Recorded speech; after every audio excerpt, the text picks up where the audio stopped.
So let's understand the situation in the power sector, and Kofi Ajay joins me for my research. Kofi, so what are you reading from the power sector? I mean, we've been observing and analyzing data from the PRC's validation report. And this whole thing has to do with cash, I mean money. And the best way to go about it is to analyze the inflows in the cash waterfall mechanism. Remember that the cash waterfall mechanism was actually revised in August 2023. Right. And big players, big IPP players like Sunon Asogli are supposed to benefit or are entitled to $7 million of payment every month. What we understand from the data that we've looked at so far is that the last time that Sunon Asogli was paid under the cash waterfall mechanism was in April of this year, where they were paid that $7 million. Now, if you look at... So between April and now, now no payment. money. I mean, they are, between April and now, they were supposed to be paid $21 million. If we go by the last payment validation report that was put out by the PRC on their website, May, $7 million, June, $7 million, and July, $7 million, amounting to $21 million. So far, that money has not been paid to, Sunon Asogli now. And in fact, they put out yesterday that they are being owed $259 million. Definitely, Sunon Asogli is not requesting for the entire money to be paid. Debt to be paid. But if you want a template, then in December 2023, a similar thing happened where they, threatened to shut down, and we understand that government had to cough up $60 million there and there to settle some of the debt that they owe them, and that $60 million came in two tranches, $30 million in the first month and an additional $30 million in the second month, and they decided to rescind or suspend their planned shutdown. This time around, we do not know if negotiations actually went on, but we understand that their 560 megawatt power, plant, which is a gas-fire-powered thermal plant, has been, shut down. Do we know the amount of megawatts they are taking away? Yes, we know. I mean, the 560 megawatts is about 10% of the country's dependable capacity. If you look at the big IPP players, Sunon Asogli is one of the big guys, although you have other big guys like the Cent Power and AXA who are on board are able to bring a lot. But Sunon Asogli, its production is about the consumption of, let's say, a region like Kumasi or the Western region. 560 megawatts is huge. We understand that at the beginning of the year when we had the power, struggles or the power challenges, it was because of that shortfall of between 505 megawatts and 510 megawatts. And so at the same time, you're having Sunon Asogli taking more than that out of the energy mix, which means that if government is not able to find an alternative, maybe at the moment they can manage the situation, but in the long run, we are going to feel the impact of Sunon Asogli's absence. It's interesting that Sunon Asogli, an IPP, is complaining because we've always been under the impression that as far as the cash waterfall mechanism is concerned, the IPPs were always taken care of. Yeah. So it's interesting that since April up until now, they are yet to receive any payment for the power they've produced for the country. Definitely, you're right. I mean, the IPPs under the cash waterfall mechanism are classified as, category A. So it means any form of flows that in terms of revenue that ECG will get in terms of the payment, IPPs are considered first.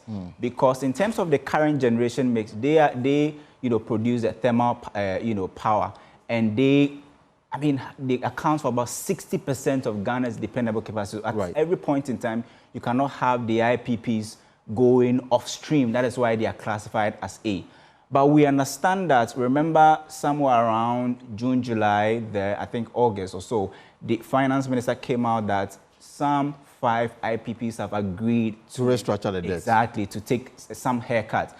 But we understand that they negotiated with 7 IPPs and only 5 agreed to take the haircut. And per the data that we have and what was put out by the finance minister, Sunon Asogli was one of the IPPs that did not participate in the restructuring or government could not come to proper agreement with Sunon Asogli. And since then, we've not seen government making payment to, Sunon Asogli. So many experts have said that government is using the tactics of what they call divide and rule, where they are going ahead to make advance payment to those who agreed with the restructuring. And if you did not agree to take a haircut, then we pay you as and when you want. We do not have enough data to actually back that, but we understand that Sunon Asogli was one of the IPPs that did not agree to that. I mean, I do understand, and for example, the PURC called for stakeholders' input to fine-tune the cash waterfall mechanism. My understanding is that the review is over, and information I'm picking is that PURC, the board has met with ECG board and the Ministry of Energy. They've come to an understanding that ECG should move its collection from 45% to 98% under the revised cash flow mechanism. And the expectation is that if they are able to do so, there will be a lot of money available on a monthly basis to pay all the players in the industry. Currently, they are doing 45. They are moving it from 45 to 98%, over 50% increment. From your analysis, are they capable of doing this collection? I mean, ECG is capable of doing the collection, but one other hurdle has to do with the exchange rate situation.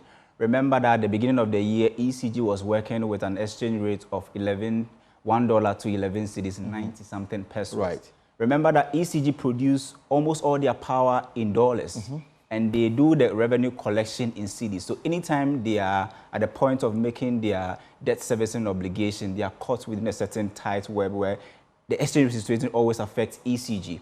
Now, if you look at the validation report put out by the PRC, ECG now needs to move their exchange rate from $1 to 11 cedis, 95 pesos, to now somewhere around 14 cedis, 90-something pesos. The current payment, ECG would definitely move the benchmark to somewhere around 15 cedis or 16 cedis. So that tells you that ECG can go ahead in the short run to collect more revenue. But when it comes to converting this revenue to paying the IPPs, because the IPPs are being paid in dollars, and converting that money to dollars is always what is causing the shortfalls, the energy sector shortfalls. In previous years, the government would have come in to pay off the shortfalls, but currently we are under an IMF program, so they are now precluded from doing such interventions. And what we understand is that the finance ministry, which is supposed to be the only government entity on this cash waterfall mechanism in terms of paying top-ups. $10 million every month. Absolutely. And since August 2023, the finance ministry has not been able to meet their part of the bargain.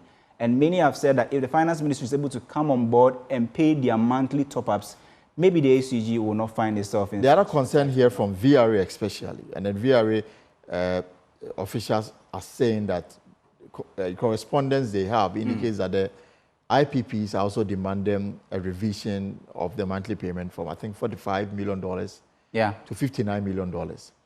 And VRA, for example, says that if the $59 million is accepted, it will amount to all the collections of ECG going to pay only the IPPs. And already they are having issues. Gitro, for example, we are told sometimes finds it difficult paying salary of their workers because inflows from ECG does not come on time.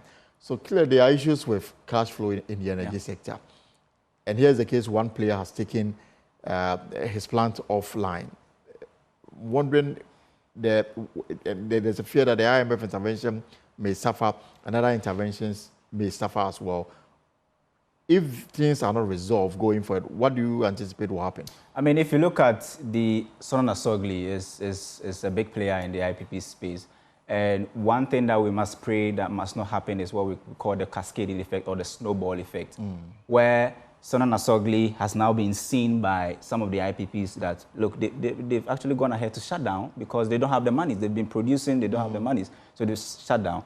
We are only hoping that other IPPs will also not take such actions, because if you look at the July validation report put out by the PRC, almost all the IPPs were not paid their entitlement under the cash waterfall mechanism.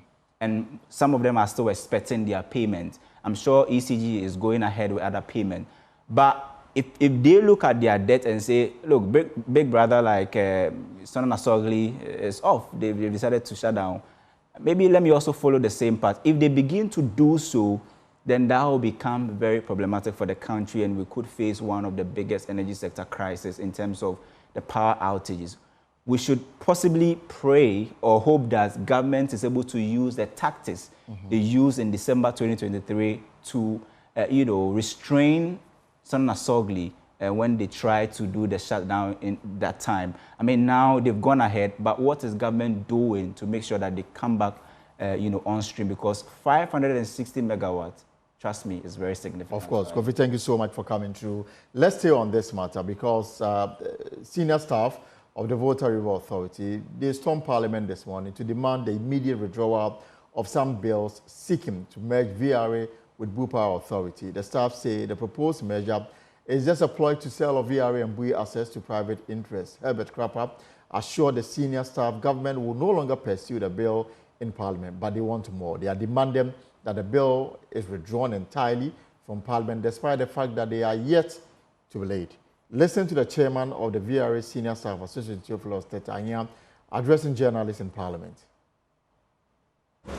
And in that meeting, he agreed that he is coming to withdraw the bills because the points that we have adduced in our petitions are so cogent that he realized that they have to withdraw those bills. As we speak, we have been in the Parliament House for 2 consecutive days, and nothing of that sort has been brought to the floor of Parliament that they are withdrawing that bill. That tells us that, well, we don't know whether we can say that we do not trust the minister, but we hope that he will do the needful to withdraw those bills because they are not to serve the purpose and also to save Ghanaians from the current situation in which we are. Look, ECG's bill is billed by the IPPs in dollars. ECG sell the power to Ghanaians in cedis. So ECG's problem currently, as you are aware, the paper PURC wrote to the government on ECG almost nearing bankruptcy is because we are having a lot of foreign exchange losses. And that is what is impacting. The problem is how do we resolve this problem? And it is not about selling VRA assets. If we finish selling, what we mean is that 75% of our energy demand in this country will be in the hands of private people. And what will be the result? Whenever they get up that we are fed up, you are owing us, they will shut down just like Asogli has done. And we are saying that the good people of this country must listen to us, they should support us to resist this measure which is intended to sell the asset of VRA. Let me also say that the Volta River Authority is so efficient, it's well managed. It is 63 years old. VRA is one of the best hydro generating plants in the world. Out of 350 hydro generation plants in the world, VRA is ranked 3rd. And that tells you the professionalism that we've used to manage. So what is the reason that they want? Secondly, Bui is also doing very well. Records at SIGA shows that for the past 3 years, Bui is making profit. They are even breaking new frontiers. They are building more renewable plants. We are saying that allow Bui also to develop in that line so that they bring the needed competition into the industry.